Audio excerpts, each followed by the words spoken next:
Hello everyone. I'm going to talk about Let's Play Hide and Seek in the Cloud, the APT malware favor in cloud service. So first I want to start with introducing on myself. My name is Ashley Shen, and I'm currently a threat analyst working in a Taiwan company called T5.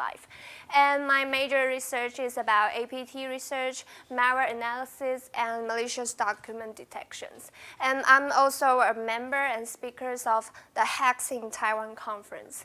And also, I'm a trooper. And I'm afraid that some of you might don't know where is Taiwan. If you are think of this is not Taiwan. This is Thailand. Actually, Taiwan is here, which you can see is beside a very big country, which is notorious for conducting many cyber attacks. So when people say Taiwan is a country without natural resource, I would say, actually, Taiwan has abundant cyber attack natural resource. Yeah, so and that's why we can do so many APT research. So back to the topic. What I want to talk about today is how do cloud service take part in the APT attack, and how can malware do with cloud service. So when people talk about cloud service, they usually talk about IIS, PAS, and SSS. So I want to explain how APT leverage these three kinds of different service. So first, the infrastructure as a service. Today, the APT attack nowadays use a lot of VPS servers. The benefits of the VPS servers is easy to get and it's low cost. And when attackers use the VPS servers, they won't expose their real locations with their own network. And the second is the platform as a service. We have seen in many cases the attacker like to put their controller, some kind of web controller, on the web servers as the command control server. So for these two kind of service, I want to give an example, which is actually a very big incident happened last year in Japan. And this incident, we called it Japan pension data leakage. Their pension data was hacked by a group called Cloudy Omega. And about 1 million personal identical data will leak in this attack. So in this attack, they use two kinds of cloud service infrastructure. First is the GMO web hosting servers, and the second is the Amazon EC2. So you can see how it works from this graph. This group, they use a kind of malware called NDV, and they implanted NDV on their victim machines. When the malware launched, it would first post data to the a PHP program on the GMO web hosting servers. And then the program will forward the traffic to the AWS cloud server. So when the attacker wants to receive data, he will connect to the cloud server on AWS and then receive data. And also when he wants to put command, he will put the command to the second CNC server and then forward to the victim side. Now you might ask the question, why bother to use two C2 server? Why just only one?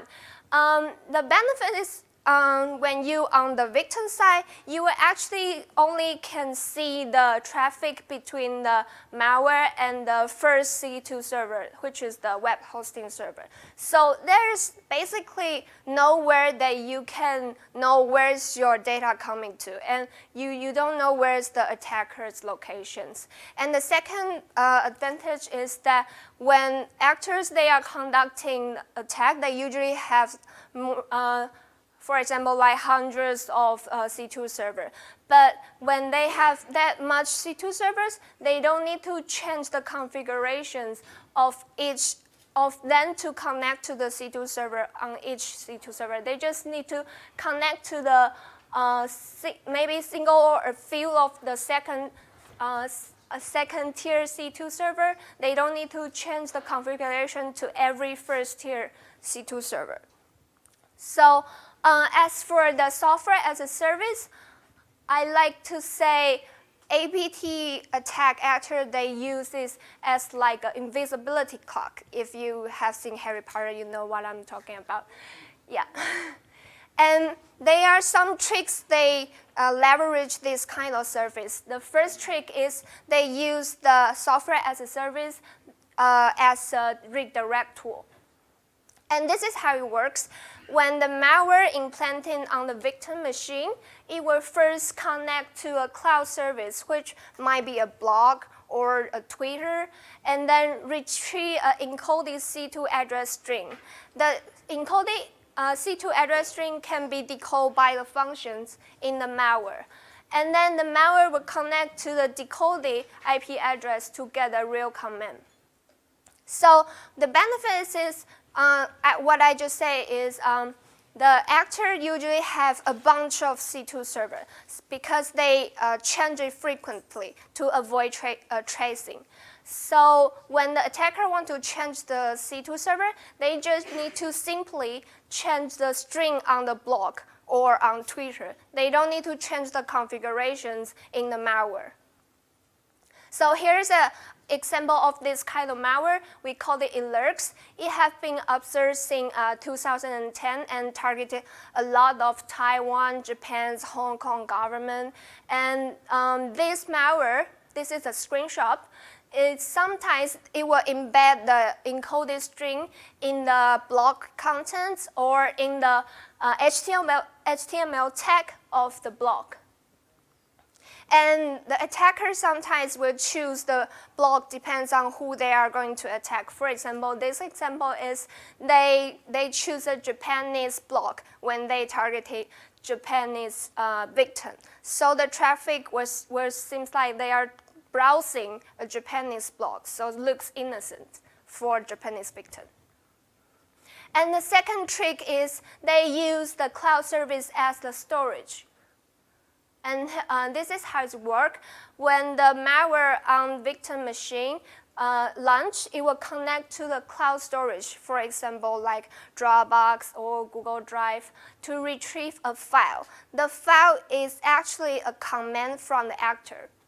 So when the malware receives the command, the command might say, oh, okay, upload some victim data to the cloud storage. It will upload victim data to cloud storage, and then the actor just need to log into the account to retrieve the data. So you see the entire communications, the processes all basically look very legal, just like what you and I will do when we are using the cloud service. So any defending system won't think this is a malware. So this is an example. This malware, we call it Dropnet Client. It's called Dropnet Client because it uses Dropbox service and it's writing in .NET. It's a stupid naming. But, it has been observed last year and targeting Taiwan government. And the last trick I want to mention about is they use the cloud service as the control channel. And I'll go straight forward to an example. This is a malware called Kimsuki. It's a malware observed in 2013 and have been using a cyber espionage attack targeting Korea government, military, or think tank. And this is how it works. When the malware installed on the victim machines, it will encrypt some victim data. And then in the malware, there is a hardcore credential to a mailbox on the mail.bg service. So the malware can log into the mailbox and attach the victim data in the mail. And then the mail was sent to another email account, which is on Windows Hotmail. So the attacker is operating this Windows Hotmail and receive the data. And when the attacker receives the data, the attacker will see if the victim is valuable. If he thinks the victim is valuable, it will send an encrypted TeamViewer to the victim, so he can operate victim's machine with the TeamViewer. So basically, this whole process is also all on the cloud. So it's kind of not easy for defending system to discover. So lastly, I hope I'm I didn't speak too fast. Sorry. What should we do about this kind of malware? Because all of the behavior seems to be legal, and defending system is hard to tell whether it's doing malicious things or legal things.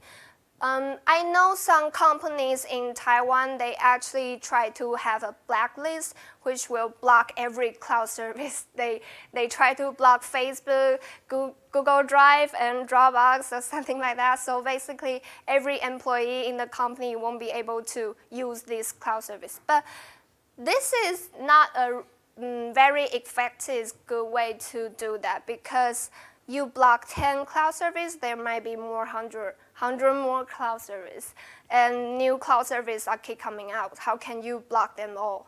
So based on our experience, if you are targeted by the cyber espionage actors, sooner or later you will be hacked.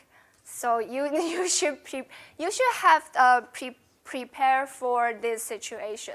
So what you need to do is not just put the blacklist there. You should have a mitigation cycle. What we expect is people that want to defend APT attacks should have the process to detect, respond, review, and prevent the threat.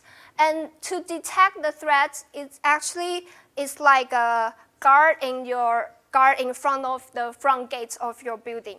They might have some photos of the bad guys, and they might be able to recognize them in front of the gate.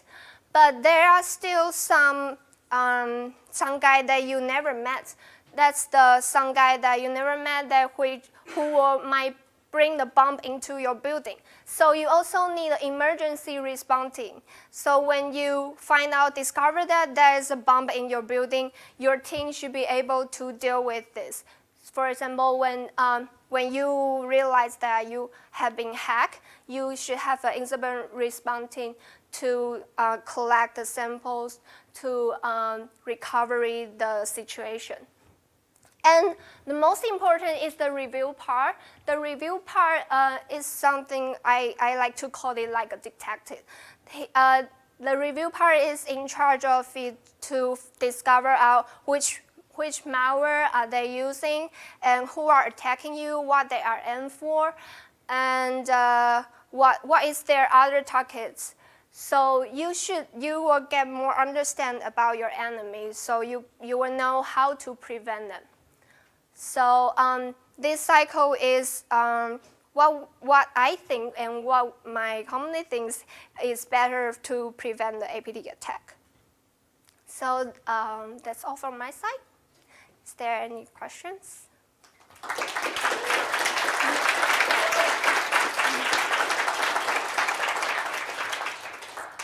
Willing to accept one question while Arrigo gets there he is. Excellent. So, any questions for directional test? I was wondering, you just said that it was very hard to detect. Yeah. How did you detect how did companies detect that there is a privacy issue? What I say this, when a new malware coming out and they use this kind of technique, it's really difficult to detect this. So, but it's hopefully they will attack other people first, or some researcher already studied about this. So what I didn't mention about is actually what we call cyber threat intelligence is what the detective do. The detective might be already researched about this malware before, or they already use this malware to attack other victims in the same sectors. Then they might have the information on what is the indicator of this kind of malware. They already analyze this, so they know how to recognize it. Yeah. Thank you again. I want to do a little bit commercial Hacks in Taiwan conference is the biggest security conference in Taiwan, and every year we have many brilliant speakers and attendees. And if anyone is interested, please don't hesitate to enroll in this year 2016. It's on December 1 to 3. Thank you. Thank you. And talk to you later. Yeah, totally.